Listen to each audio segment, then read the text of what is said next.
Please rise. Councilman Reyna, would you please do the invocation? You should get one. Thank you. Special prayer request tonight for Councilman Segura's dad, Roy Segura, who's battling cancer, and for a Kenner resident, Mr. Paul Ferreira. Let us bow our heads and remember that we are in the presence of the Lord. O God, source and giver of all things, we give you thanks for your overflowing generosity to us. Please continue to bless our families, our community, and our country. Lord, you invite all who are burdened to come to you. We pray for healing. We pray for a healing hand for all of those in our community who are ill and in need of comfort and healing. Merciful Father, we pray for all of the deceased members of our community. Grant them forgiveness and eternal life in your kingdom. God of peace, we ask for your blessing upon our military men and women. Keep them close to your heart as they are in ours. Send your angels to protect them as they have been sent to protect us. Bless their families with assurance that their loved ones are in your hands and are returned to you whole and unharmed. We pray for our elected officials and all those who are in authority. Grant that they may be enabled by your powerful protection to always lead with honesty and integrity. As it is written in Philippians 2, verse 13, for it is God who works in you to will and to act according to his good purpose. Father, hear our prayers. Amen. Amen. Councilman Impastato, would you lead us in the pledge, please? I pledge allegiance to the flag of the United States of America and to the republic for which it stands, one nation, under God, indivisible, with liberty and justice for all. Madam Chairman, you have a quorum this evening. In accordance with Council Resolution Number B14550, please be advised that all cellular telephones, pagers, beepers, and other devices of this nature must be deactivated or silenced throughout the council meeting. The consent agenda this evening, Madam Chairman. Motion by Councilmember DeFrances, second by Councilman Conley. Conley. All members, please vote.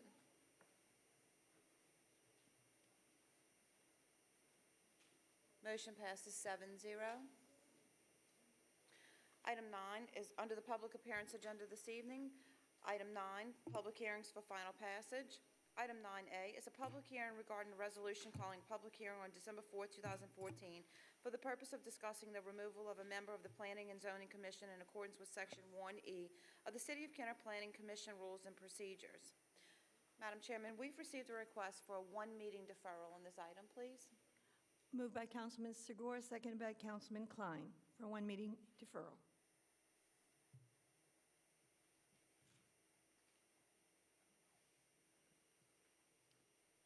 One more vote.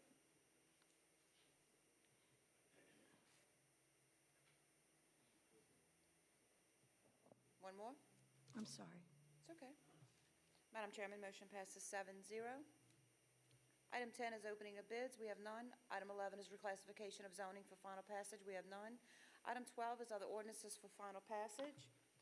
Item 12A is summary ordinance number 11,767, an ordinance designating and naming the Office of Inspection and Code Enforcement located at Building B, Suite 100, 1801 Williams Boulevard, Kenner, Louisiana, 70062, the Matthew Jr. Chiro Office of Inspections and Code Enforcement. Moved by Councilman Segura, seconded by Councilman Conley. Councilman Segura, would you like to address the council, please? Actually, Mike Quigley is in your queue, ma'am. Mr. Quigley, would you Yes, like to address the council? Yes. This is, excuse me, this is an ordinance that we've had on quite a few times, and as we all know, it's been deferred. The mayor has been trying to honor Mr. Junior Shiro, And the reason why it's been deferred is that the family has an obligation as a sick member of the family, and they really want to be here when it's passed, but they have this obligation for a sick member of the family. So what we would like to do is indefinitely defer it until we can go ahead and get a concrete date with the Shiro family, so that way they can all be here and be here for that occasion. So I know we've had to defer it a lot of times, and we don't want to keep on deferring it because apparently this family health problem won't resolve itself anytime soon. So we want them all to be here, so we kindly ask you to indefinitely defer it, and then we'll bring it back up as a new ordinance once we get this concrete date with the family. And we just wanted everyone to know that that's the reason for deferral, that it has nothing to do with, again, that we're not in favor of it, because I believe the majority of the council definitely is, as well as the administration. But again, the family, it's important for them to be here. So moving for an indefinite deferral, we have moved by Councilman Sigur, seconded by Councilman Conley. Seeing no discussion, everyone please vote. Madam Chairman, motion passes 7-0. Thank you. Item 12B, summary ordinance number 11,798, an ordinance creating the Department of Sewerage in accordance with Section 4.32 of the City of Kenner Home Rule Charter and further designating the functions of the department and department head. Moved by Councilman Conley, seconded by Councilwoman DeFranchis. I believe Mr. Quigley is going to address the council on this issue before the council actually does a formal discussion. Yes, we'd appreciate this opportunity to speak to you about it. Tonight, you'll consider an ordinance to create a Department of Sewerage, a move that gives our city an important additional option with the 20-year contract with Veolia Water, which is set to expire next June 30th, 2015. And as you know, Veolia Water has been in charge of the sewage operation since 1995 under a contract negotiated by former Mayor Louis Congemi. Thanks to the new ordinance that you're proposing to now, the city now has 4 options. We can extend the contract as is for 5 years with Veolia. We can extend a revised or an amended contract. We could bring the sewage operations in-house as an additional city department, or we could solicit proposals and consider offers from other companies. So there are 4 options on the table. There are 2 very important points to remember in regard to the ordinance that you're considering tonight. First, we're not committed to actually setting up and funding a sewage department. Second, we don't even have the option to bring a sewer operations in-house without this ordinance. While the Kenner City's charter includes all departments, it does not include a sewage department. However, the charter makes it possible to create new departments if needed by ordinance, and Mr. Powell will advise you in this regard in a few minutes. We're still in the fact-finding stage at this point. Veolia has a number of options, which include the possibility of coming back to us with what we consider better contract terms, and it's certainly possible we could move forward and continue working with Veolia, and this ordinance also states that. It would be financially reckless for us to renew this contract without a thorough review of all of our options. In 2010, Jefferson Parish ended its association with American Water and brought its sewage operations in-house, which was primarily a cost-savings process. Considering this, the city is also analyzing the cost to operate the sewage system in-house. That figure will be compared to what the city pays Veolia under the contract to operate the system as it stands right now. Right now, we're waiting to receive more information before we can make this decision. We don't know if Veolia will care to reduce the amount they charge the city, and we don't know yet, and we yet don't know how the amount we pay Veolia compares to our cost in-house because we haven't completed the evaluation. However, I can tell you the city's review is moving quickly because the contract with Veolia requires that the company receive notice no later than March 2nd of next year. And if the city intends to go forward with an extension of the existing contract. But our goal remains to have a top-quality sewer operations for the least possible amount of money. I also want to call to the attention an important provision of this ordinance is allowing us to broaden the pool of candidates to head up the proposed department. The amount of professional credentials, knowledge, and experience necessary to head up a major department such as this and to conform to LADEQ, EPA standards, as well as to efficiently operate the system, requires us to not only look into Kenner, but outside to find a person with these capabilities. Mr. Powell will address how the Kenner City Charter allows us to address this important issue, as well as the legal need to create this ordinance for a surge department.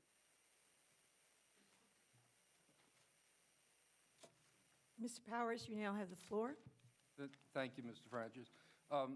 As Mr. Quigley pointed out, the city charter provides for the creation of 9 departments specifically.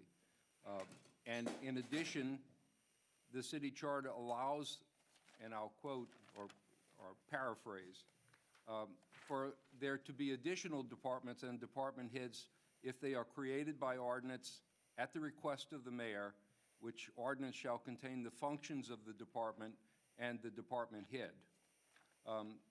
In addition to that, Section 4.33 of the charter provides that department heads must be residents of the city of Kenner or become residents of the city of Kenner within 6 months of their appointment, with 3 exceptions.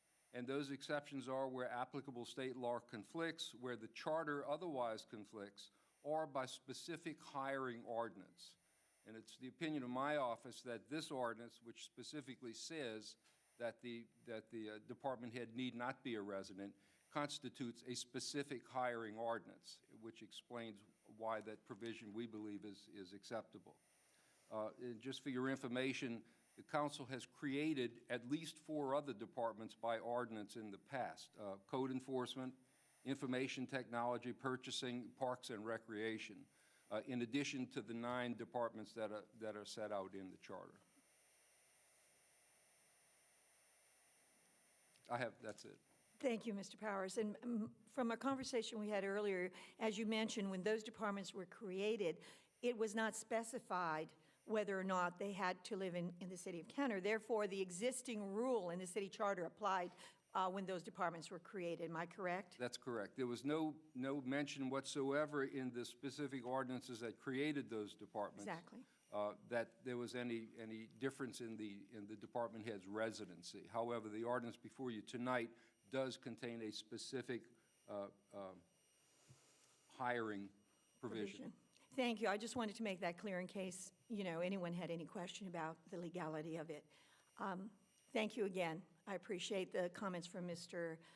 Powers as well as from Mr. Quigley. Councilman Conley, would you mind, Councilman Klein, taking off yours? Since Councilman Conley moved on it, he has the floor first, and I'll let you go right after him, if you don't mind. I just wanted to reiterate what was said, that a couple of things. I've received some calls during the week from some concerned citizens. Certainly, what we're doing tonight does not close the door on any options, but we do have to be ready in case any negotiations fail, or if it's more feasible to bring this operation in-house, which I believe it's been reported to us that it would save in excess of $1 million a year.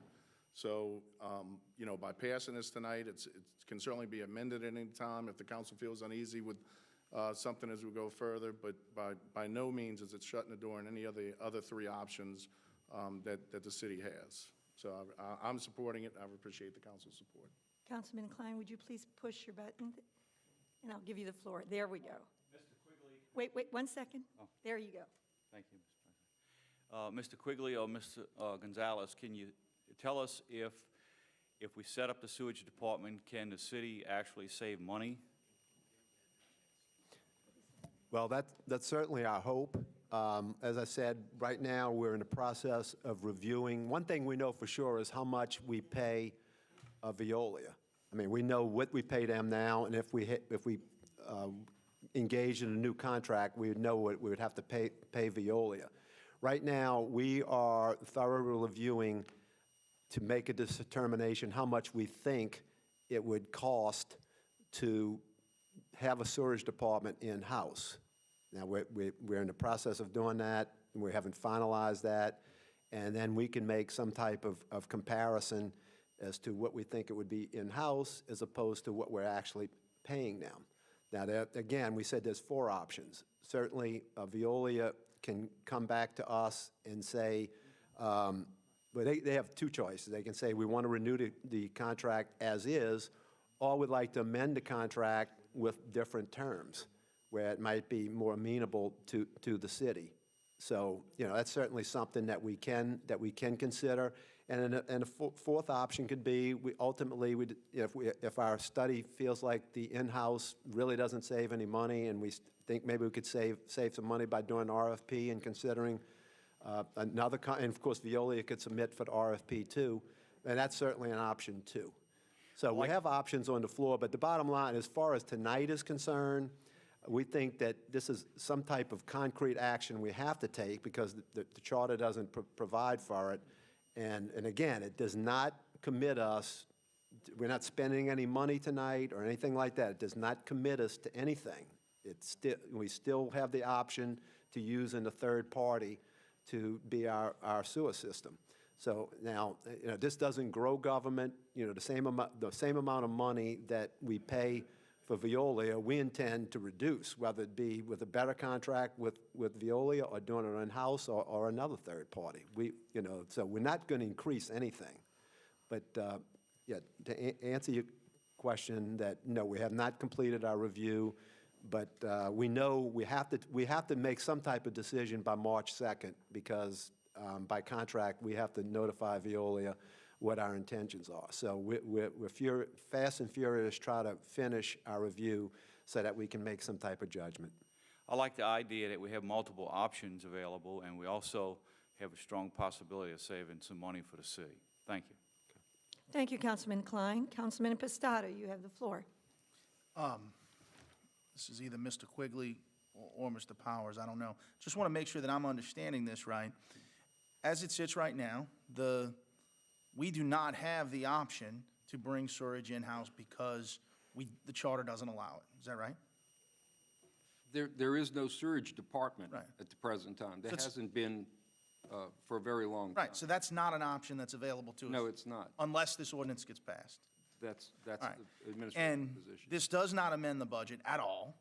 No, if it's determined that the department is required and a department head is required, it would be reflected in the budget request when it comes up. And would have to go through the same process, public hearings, council approval, all of the same scrutiny that all budgetary items go through. Yes, sir, that's correct. Okay, so absolutely nothing, so any salary for a director, everything like that, would have to go through the budgetary process at such time that it was determined that this is even the most financially viable option for the city. What would happen, as I said in the beginning, this contract expires on June 30th, which also coincides with the end of our fiscal year.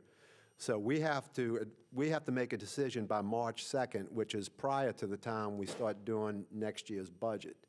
So if we make the decision to do something else, it would have to be part of the budget process for next year. So let's just say if we decided to do this in-house, the budget for the new department would be fleshed out in May when we do our normal budget hearings and the council approves the budget for this new department. And as I told Councilman Klein, I'm hoping regardless of what we do, there's going to be some type of cost savings. Right. And if I can add, Councilman, and I know even though you're new to this council, you've been well aware of the over almost $80 million of earmarked funding that we've been doing trying to get back into compliance with the DEQ. If you look at Section 2 and you take any of the numbers from 1 through 14 on Section 2, we'll take a short one, for instance. Item 13, identify and recommend capital improvements for the system as requested by the administration. Well, y'all are giving me the authority, if it's not in their contract, I can yield back to this ordinance and require either a private firm or a director of a department to make sure they carry out all these functions. We were a little more thorough in the storage department than I think any other department in the city's charter or any ordinance we've created with these duties, because this is a very sensitive issue. This is something that we have spent almost upwards of $80 million on a corrective action plan for, I'd say, some neglect of the storage system. And I'm not pointing the finger at Veolia, I'm pointing the finger at previous administrations for not having oversight over what was happening in storage better than just having a contract provider to go out and do that.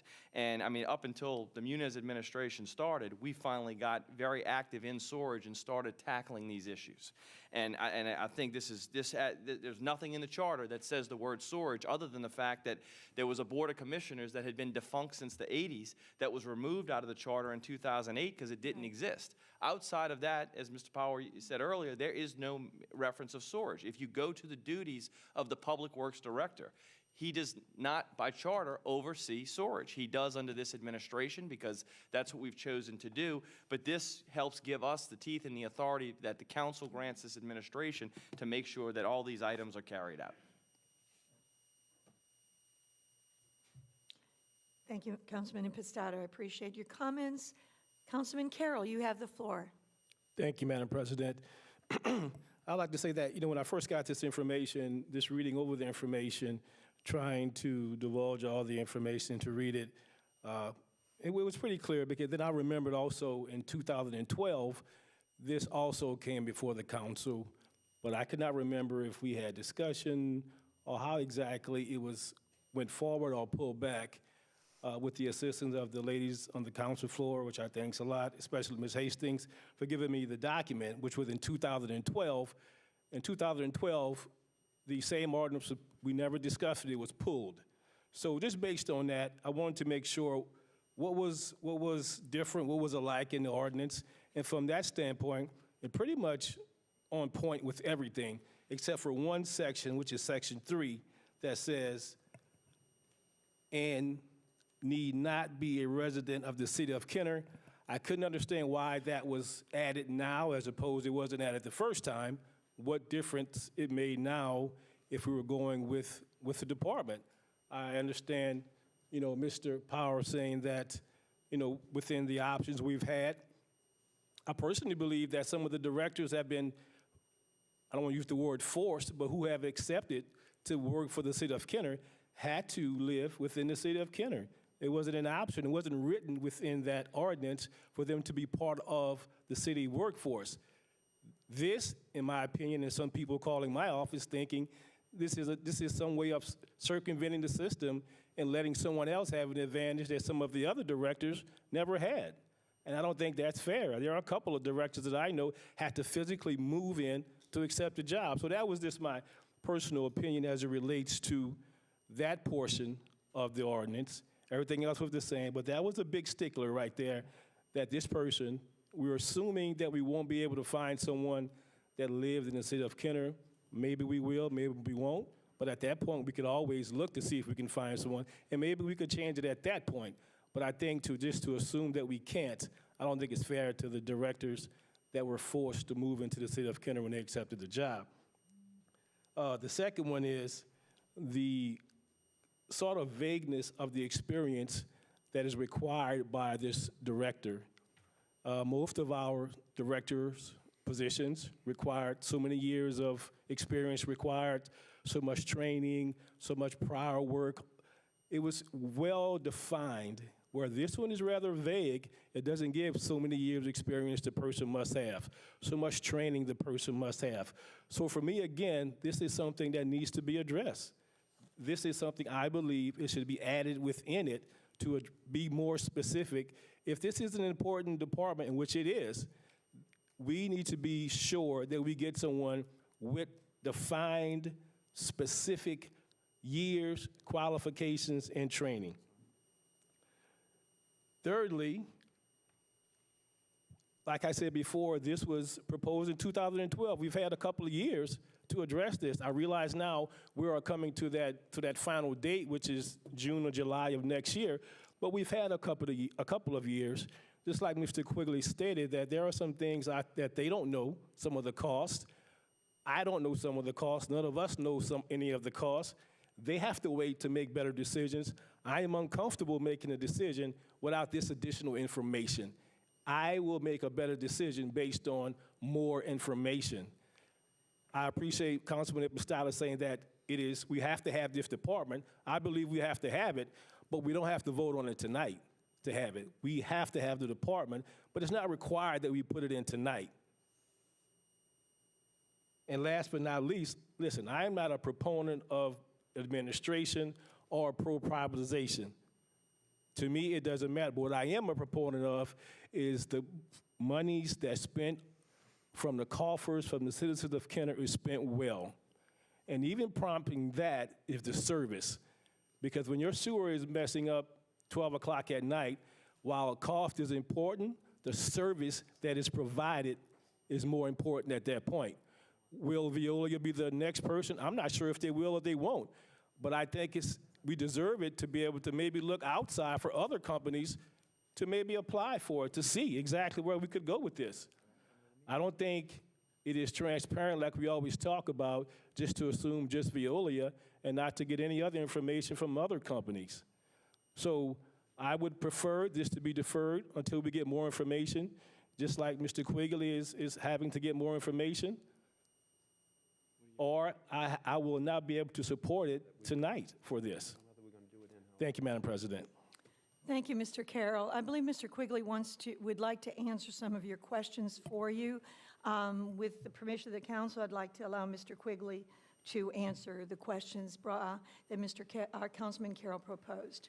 So, Mr. Quigley, I'm giving you the floor and an opportunity, if Mr. Morello doesn't mind, allowing him to first answer Well- those questions. Well, Thank you, Mr. first of all, the other some of the departments are set by charter, and the charter is silent as to what the qualifications are. But the ones that since I've been here, the past 8 years, we've done ordinances for all of the departments. And the qualifications, believe me, are not spelled out specific. They're the same as what's written in this ordinance. It's done in the job description that we do. And I can read to you what the job description is going to be for this. Minimum qualification should be a registered professional engineer in the state of Louisiana with at least 4-year degree in civil, sanitary, or environmental engineering with 10 years administrative technical experience or equivalent combination of education, experience, and training, which provides the required knowledge, skills, and abilities. Must have knowledge of rules and regulations regarding wastewater treatment, transport, and collection. Must have knowledge of environmental rules, regulations. Must possess knowledge of civil engineering and biological principles regarding wastewater utilities. Must have the ability to interpret blueprints, maps, engineering drawings. Must possess and maintain a valid driver's license. In addition to having a bachelor's degree in civil sanitary, or environmental engineering or similar science, 5 years of wastewater operations, utility management experience, or any equivalent combination of education, training, and experience which provides the required knowledge, skills, and abilities.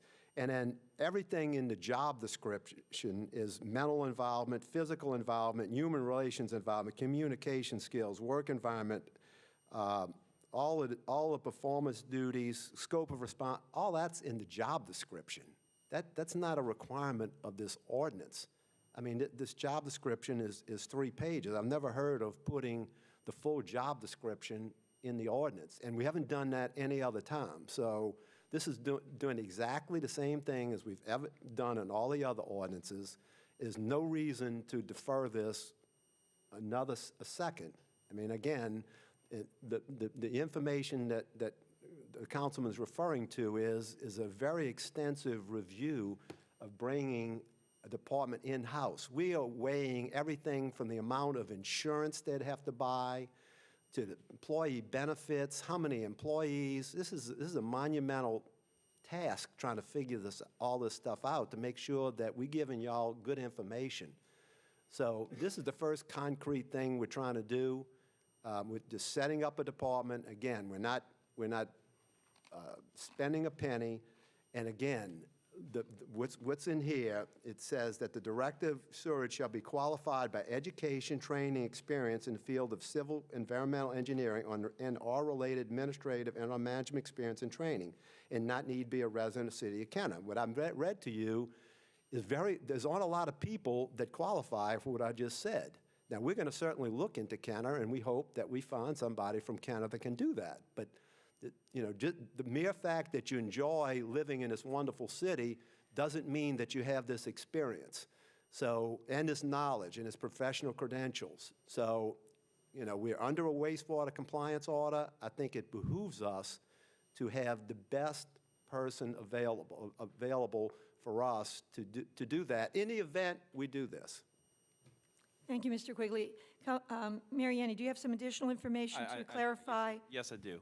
I believe that when this was put before the council some time ago, some previous members of the council wanted to put the storage department under Public Works and have a superintendent run it. Well, at the time, philosophically, we disagreed, and we pulled it because we don't believe a $4 million department should be run by a superintendent under Public Works. We believe it needs a qualified department head, not civil service, somebody that if there's a problem, that person can be separated from the city for violating the Clean Water Act or whatever those things may be necessary. And again, Councilman, government moves slow enough. And we did schedule meetings with all the council members. You were the only one that did not attend. My administration has gone above and beyond to meet with you at any hour you deem necessary to meet with us after hours, because we understand you have a job. But, to defer this because you've waited to this point to ask these questions would just slow this whole process down. The way the Veolia contract works is they also can walk away from the contract too. They have the option not to renew this contract. So I certainly don't want to be standing with our pants down because maybe they decide to walk away and we don't have the instrument in place to move forward with this. So deferring this is not something the administration's in favor of. We need to move forward and continue with this process, and we will absolutely keep you all abreast and informed of everything that's being done with this, because ultimately y'all are going to have the final say on funding it or bringing it in-house or outsourcing it or doing whatever we do. So, Thank you, Mary Annie. Thank you, Mr. Morello, for being so patient. Councilman Carroll, you asked questions. It was the end of, I gave you the opportunity to ask as many questions as you wanted, but you needed answers to your question in order to vote intelligently. That is the only reason I allowed Mr. Quigley and the mayor to respond to your questions, because you asked specific questions that had not been answered, you said.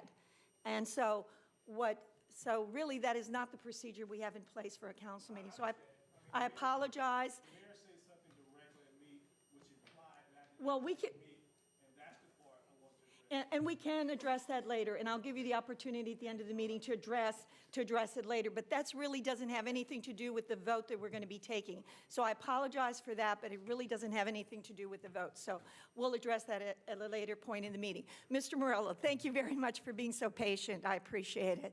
Sir, you have the floor. If you could please give your name and address. Al Morello, 4260 East Loyola Drive, 5th District, 42 years.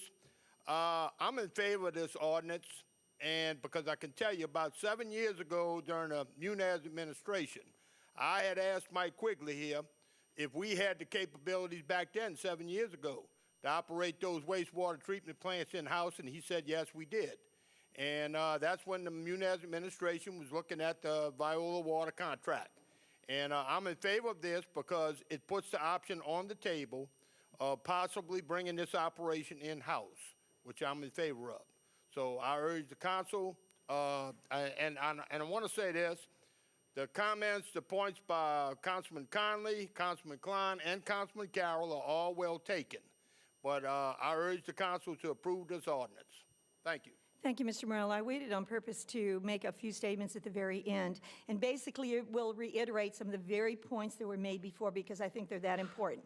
Number one, this only gives us the opportunity to have a sewage department. It does not mean we will be forced to have one. It doesn't mean we will be forced to choose a director. It gives us an option, as was mentioned earlier. Options are important.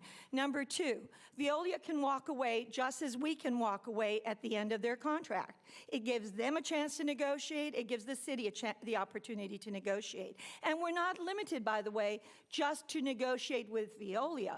If there are other competent companies out there, the administration can choose also to try to negotiate with them as well. So that gives us many, many, many opportunities. And finally, as stated earlier, it is imperative that we have a financial obligation to the people of Kenner to do what's best for them, to make sure we are good stewards of their money, and we have to look at all options. And if bringing it in-house will save a substantial amount of money, then we have to explore that possibility as well.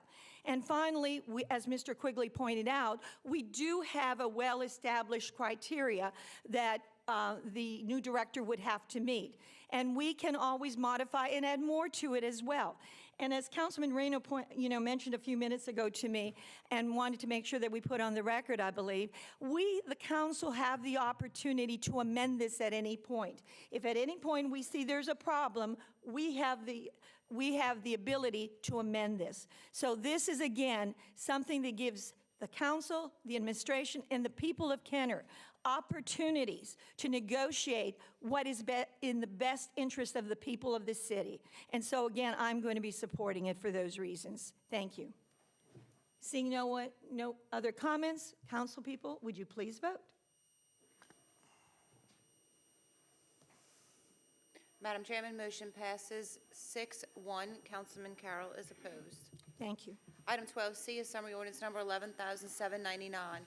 An ordinance approving and accepting the servitude by Allstate Financial Company to the City of Kenner of a portion of parcel 1A, being a portion of Canal Number 5, north of Square 159, Kenner Heights subdivision, for installation and maintenance of sewage facilities for the 10th and Maria Street lift station and Forest Main Sewer Improvement Project. Motion by Councilman Segura, seconded by Councilmember Carroll.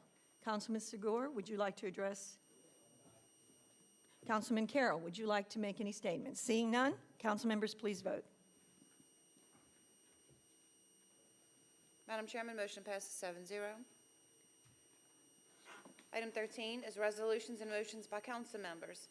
Item 13A is a resolution approving the placement of military equipment, including but not limited to a tank in Veterans Park, which land is owned by the City of Kenner, and related matters. Moved by Councilman Segura, seconded by Councilman Klein. Seeing no councilman wishing to speak, council members, please vote.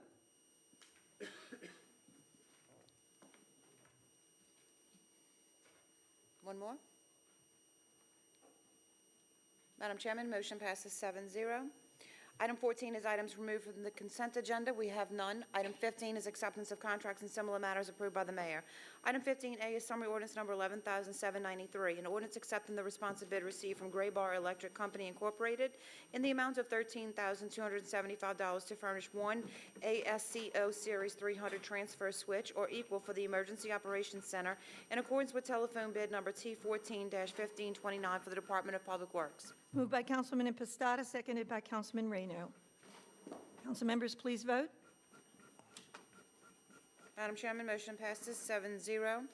Item 15B is summary ordinance number 11,794, an ordinance authorizing the purchase and installation of 3 automated license plate recognition systems in the amount of $42,218, utilizing the State of Louisiana contract number 409133 with Louisiana Tech LLC for the Kenner Police Department. Moved by Councilwoman DeFrancis, seconded by Councilmember Conley. Council members, please vote. Madam Chairman, motion passes 7-0. Item 15C is summary ordinance number 11,795, an ordinance accepting the lowest responsive bid received from Beacon Air Conditioning, Heating, and Refrigeration Incorporated in the amount of $14,350 for the removal of old air conditioning unit and the furnishing and installation of a new air conditioning unit at the Kenner Planetarium in accordance with letter bid number 14-1526 for the Department of Parks and Recreation. Moved by Councilman Carroll, seconded by Councilwoman DeFrancis. Council members, please vote. Madam Chairman, motion passes 7-0. Item 15D is summary ordinance number 11,796, an ordinance accepting the responsive bid received from Rainey Electronics Incorporated in the amount of $17,334 to furnish and install baseball scoreboard systems at various playgrounds in accordance with seal bid number 14-1527 for the Department of Parks and Recreation. Moved by Councilmember Klein, seconded by Councilmember Conley. Council members, please vote. Madam Chairman, motion passes 7-0. Item 15E is summary ordinance number 11,797, an ordinance accepting the responsive bid received from Hulai Waters LLC, doing business as Wellness Water Company, in the amount of $10,186 to furnish and install water well filtering system with 3-year maintenance in accordance with letter bid number 14-1524 for the Department of Public Works. Moved by Councilman Conley, seconded by Councilmember Reno. Council members, please vote. Madam Chairman, motion passes 7-0. Item 15F is a resolution accepting as complete the contract with Frischhertz Electric Company Incorporated dated September 19, 2013, regarding the replacement of playground lighting at Susan Park Playground for the Department of Parks and Recreation. Moved by Councilman Carroll, seconded by Councilmember Conley. Council members, please vote. Madam Chairman, motion passes 7-0.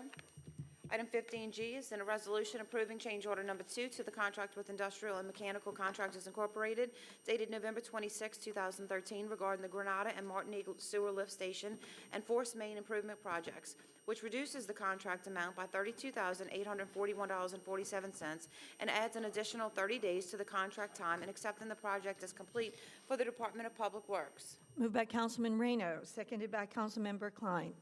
Councilman Reno, did you wish to speak? Seeing no one wishing to speak, council members, please vote. Madam Chairman, motion passes 7-0.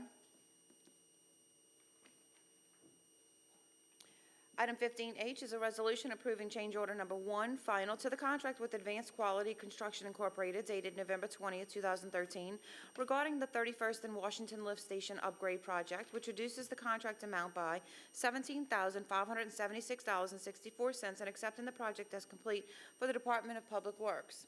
Moved by Councilman Carroll, seconded by Councilman Segura.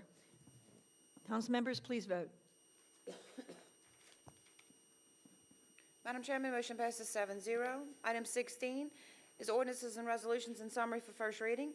Item 16A is an ordinance amending ordinance number 9836, adopted January 8, 2009, by approving the expansion of the convenience store and increase in signage of the racetrack fuel station located on Lot 404Y, Old Kenner Subdivision in Kenner, Louisiana. Item 16B is an ordinance accepting the lowest response bid received from Bayou Tree Service Incorporated for an annual contract to furnish, install, maintain, and water trees on an as-needed basis in accordance with sealed bid number 14-6245 and an amount not to exceed $25,000 per year for the Department of Public Works. Item 16C is an ordinance accepting the lowest response bid received from CRO and Associates Incorporated, doing business as Crow Slit Turf Surfaces, for an annual contract to provide ditch spraying in accordance with letter bid number 14-1528 and an amount not to exceed $10,000 per year for the Department of Public Works. Item 16D is an ordinance accepting the response bid received from Gator Masonry LLC in the amount of $7,300 to furnish and install a CMU block wall for the backstop at Musbertolino Playground in accordance with telephone bid number T14-2247 for the Department of Parks and Recreation. Item 16E is an ordinance approving the purchase of a 15-year license for the film One World, One Sky in the amount of $5,007 from Loch Ness Productions and in accordance with telephone bid number T14-2248 for the Kenner Planetarium and Megadome Cinema. Item 17 is reports from the council and our special committees. Do we have any reports from any council member who would like to speak? Councilman Segura, you have the floor. Thank you, Madam Chair.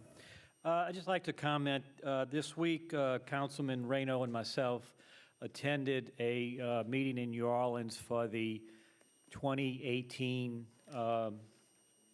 celebration of the New Orleans 300th anniversary, and they have compiled a commission to plan for this celebration, and understanding that New Orleans is not just a city, it's a region, and the city of Kenner, as well as all of the other cities and parishes around it, came about after the formation of New Orleans and rely upon New Orleans for a lot of our resources. At this meeting, Councilman Reno and myself, like I said, got to listen to the presentation by the mayor and the commission that is handling this, and all of the subcommittees that they have formed. And one of those subcommittees is a regional elected, former elected officials committee. So actually, we all have a position on that committee. And throughout the coming year, they will be, at some point, relying on us, particularly councilmen in the city of Kenner, to participate in this 300-year anniversary celebration. So I look forward to the city of Kenner taking a strong lead in helping out and being part of that, because we do rely on them. That is also Hopefully, the new airport will be open and operational and bring a lot of people in town for that celebration, and we will be benefiting from that influx of people coming here for the 300-year anniversary through the airport, which will be in operation. So just want to point that out, that it's there, and we will, if anybody else wants to attend any of the meetings, you're welcome. We will obviously keep going and let everybody know what's going on. Thank you. Thank you, Councilman Segura. Councilman Klein, you have the floor. I want to announce that this Saturday at the Esplanade Mall at 8:30 to 10 o'clock a.m., Chick-fil-A will be providing breakfast to children wanting to take their pictures with Santa Claus, and the Great American Cookie Company will also be providing a cookie decorating station. T-Shirt Heaven will also be face painting after the pictures. So we encourage all to attend this Saturday, 8:30 to 10 a.m. Thank you, Councilman Klein. Do you have any other information or? That's all. Thank you. I just would like to mention that in the last few years, we've had our Christmas Village kickoff in Rivertown, and our workers do a phenomenal job. It is absolutely glorious when you go over there. It really feels like a wonderland. And we even have snow out there for the children, so it's absolutely wonderful. So I just want to mention the Christmas Village kickoff is this Friday from 5:30 to 8:30, and we will have every Friday, Saturday, and Sunday through December 21st, we'll have events there.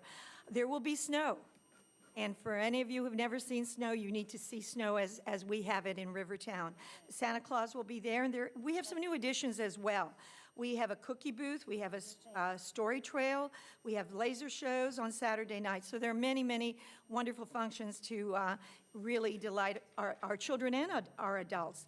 Also, a Christmas Carol will be presented at our Rivertown Theater, and Breakfast with Santa will be on Saturday morning, and the Castle Theater on Friday night will also have events. So I just wanted to mention all those things. Please participate. It's a wonderful experience for children, and it's a wonderful experience for adults. Thank you so much. And that completes my report. Item 18 is new business. We have none. Item 19 is unfinished business and/or motions to reconsider or remove from a tabled position. We have none. Item 20 is persons wishing to address the council on special subject matters. Thank you. I promised Councilman Carroll the opportunity to address the council, and so this will be his opportunity to go first and address the council. Councilman Carroll, would you please push your button so I can give you the floor? Excuse me, can we make sure that Councilman Carroll has a mic? Yes, ma'am. Thank you. Councilman Carroll, you have the floor. Thank you. Thank you, Madam President. I'd first like to address Mr. Quigley with his comments stating about the qualifications that wasn't here. I didn't have those. I didn't have that. It would have been nice to have that information about it. I'm not expecting us to go outside of the rules for anything, but it would have been good to have this. Also, for the mayor, for him to suggest and to state that he met with everyone, and because of my employment, I couldn't do it, I think is unfair, because I believe all of us up here work except Mr. Francis. So that has nothing to do with it. And if the mayor is so interested about working, this date hasn't come up yesterday.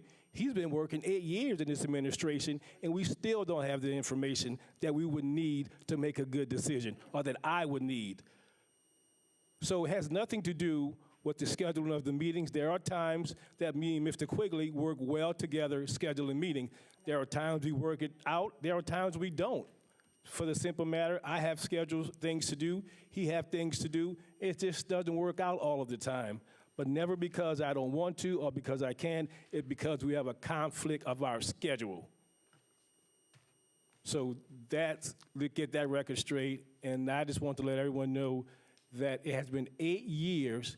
Even the administration now is waiting for information because they can't make a decision tonight because they don't have the information. June of 2015, this date is not new. We knew about this 10 years ago, and we still don't have the information. So we should have had this, or I believe we should have had this, for me to be able to support this tonight. Thank you, Madam President.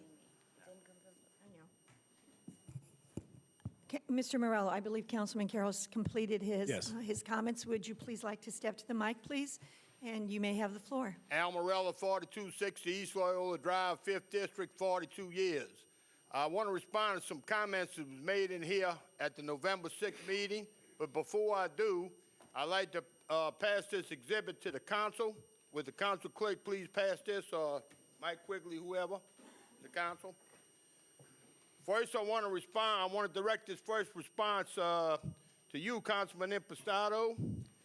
I don't have coffee, I don't go to breakfast, I don't go to lunch, and I don't go to dinner or huddle up in no back rooms with no one. Everything I do is on the record, simply because no claims can be made by no one that they didn't say this or they didn't say that or something was taken out of context. Now your comments toward me concerning the cameras. I'm going to continue to say this. I've been coming to these council meetings for 40 years, long before there was ever any cameras in this chamber and before you were even born.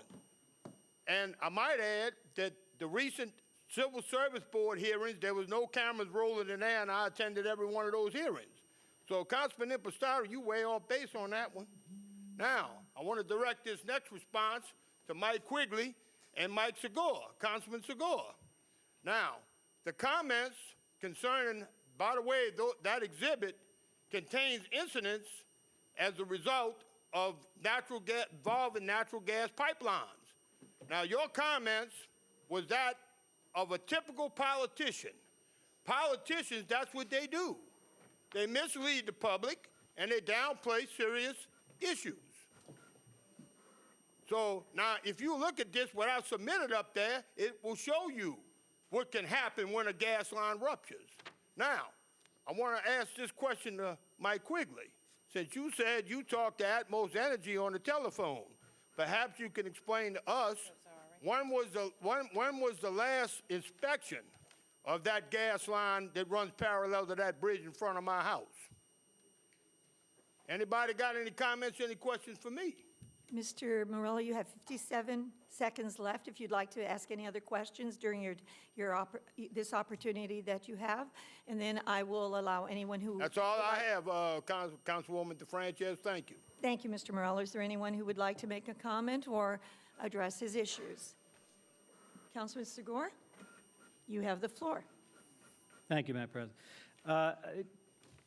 The information that I'm looking at that Mr. Morrell has handed us refers to a Kansas City restaurant which was set to reopen and then was leveled by a gas explosion. And it does seem to indicate that a natural gas leak inside of the restaurant caused an explosion. And that was the point of my comments at the meeting that he referred to. His conversation was relative to a gas line out in the open air crossing a canal alongside of a bridge. And my comments were, if that was ruptured, it does not cause an explosion. An explosion is caused when gas is confined and compressed in a containment of some sort, whether it's a container or building.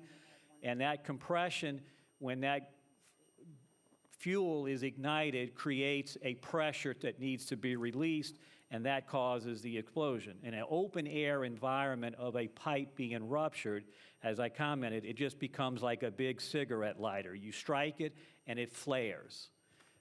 There would not be the compressed air inside of some confinement because the pipe is an open air. So that was in response to his previous comment that if that pipe was ruptured by a vehicle collapsing onto it, it would level the neighborhoods around it. And my comment as a informed, not a politician, informed person on gas and gas possible explosions was to that context. What you've presented is not in the same context. If it is true, if this building had a natural gas leak inside of it and a spark came in, there would be an explosion because it would be confined and the pressure would be compressed, and then that, as it escapes, causes an explosion. That is not in the same context. So it's not fair to say that I'm giving a politician response. I gave a educated response on experience. I also mentioned my experience from the Pan Am plane crash where houses were leveled and their gas lines were ruptured. There was no explosions that leveled the neighborhood. It was the plane that leveled houses. The gas lines erupted and had a flame. Everybody that was out there could see the flames coming from the ruptured gas lines. There was no explosion. So my comment at that point was in response to Mr. Morell's previous comment that the city was not doing its due diligence. Councilman Impostata had not done anything. I venture to say that we have done a whole lot more in reaching our decisions based upon the context of the comments, not coming up and grandstanding. Thank you. Thank you, Councilman Segura. Mr. Quigley, I believe you have some comments that you would like to make as thank well you. on this issue. My only reason for commenting at the meeting that Mr. Morella talked about was that when he had brought up the issue, he listed entire subdivisions. He listed entire subdivisions. So that's why I commented. You know, it was almost as if this line got hit some kind of way, something would go through all of these lines and blow up entire subdivisions. I mean, that is just hyperbole. I mean, you just can't, you know, he said that on TV, and it required us to respond to that. So I didn't talk to Atmos on the phone. We talked to them in the meeting. They told us that there are shut-off valves very close to that bridge. That, you know, as Councilman Segura said, the entire neighborhoods are not in danger of being blown up. Now, I don't have the benefit of what he passed out to y'all, but, you know, I doubt seriously if the explosion is all of Wood Lake or something like that, as he said. He named about 4 subdivisions that were all in danger, and that's just not true. So that was my only reason for commenting. I don't see what you have in front of you. But Atmos, assured us that where that line is located does not put any type of neighborhoods in any type of imminent danger. Thank you, Mr. Quigley. I can't get Councilman Reno to go up. Since he's so interested. Ms. Hall, would you mind? I'm having a problem with Councilman Reno's microphone. If you could please make sure it finally went on. Thank you. Finally went on. Thank you. It's not coming on? Thank you, Madam President. I just wanted to comment as a licensed gas fitter for 40 years. Natural gas is lighter than air. It goes up. It's not going to puddle. It's not like LP gas. So that's why you wouldn't have an explosion out in the open, just so that you know, Mr. Morella. I just wanted to let you know that it is lighter than air, so it's going to go up. And if there is a fire that happens from a natural gas leak, it's going to do just what Councilman Segura said. It's just going to flame up and right in that one area, unless it's contained in a structure. Thank you. Thank you, Councilman Reno. Seeing no other comments, moved by Councilman Klein to adjourn, seconded by Councilmember Second. Conley. Good. Thank you.